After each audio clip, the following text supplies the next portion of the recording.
تو ان کا دوسرا سوال یہ ہے کہ اگر سنتیں ادا کرتے ہوئے کوئی غلطی ہو جائے تو کیا سجدہ سہو کرنا پڑے گا جیسے فرض نماز میں کیا جاتا ہے؟ جیسے کہ پہلے بھی اس کا ایک دفعہ ذکر آیا کہ سجدہ سہو دراصل نماز کے ان ارکان کو چھوڑ دینے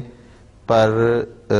سجدہ سہو کے علاوہ جن کو ارکان کہا جاتا ہے، جو نماز کی فرائض کہلاتے ہیں، اگر اس میں سے کسی میں سہو ہوا ہے تو اس کی صورت میں وہ چاہے فرض نماز ہے، چاہے وہ سنت نماز ہے، چاہے وہ نفل ہے، نفل اور سنت کی بڑی وضاحت کے ساتھ محترم استاد المکرم کالوں صاحب نے تفصیل سے بتا دیا، تو فرض ہو یا سنت نماز ہو، اس میں اگر وہ رکن کوئی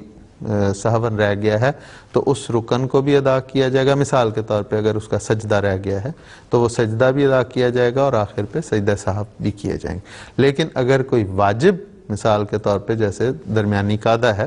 اگر وہ غلطی سے درمیانی قعدے میں درمیانی تشہد 2 رکعتوں کے بعد تشہد بیٹھنے کی بجائے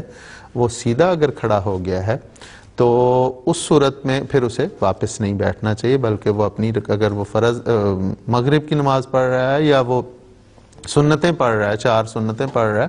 تو وہ پھر وہ اس کے بعد باقی 2 سنتیں پڑھنے کے بعد بیٹھ جائے گا اور آخر پہ سجدہ سہو کر لے گا۔ پھر اس کو درمیانی قعدے کے لیے تیسری رکعت میں یہ نہیں ہونا چاہیے کہ وہ تیسری رکعت میں پھر درمیانی قعدہ کے لیے بیٹھ جائے۔ جو گزر گیا وہ وجوب میں سے ہے، اگر وہ سہون رہ گیا ہے تو اس کو ادا کرنا ضروری نہیں، وہ فرض نماز ہو یا نفل نماز ہو، دونوں صورتوں میں سجدہ سہو اسی طرح لاگو ہوگا، کیونکہ حضور صلی اللہ علیہ وسلم کی یہ جو وضاحت ہے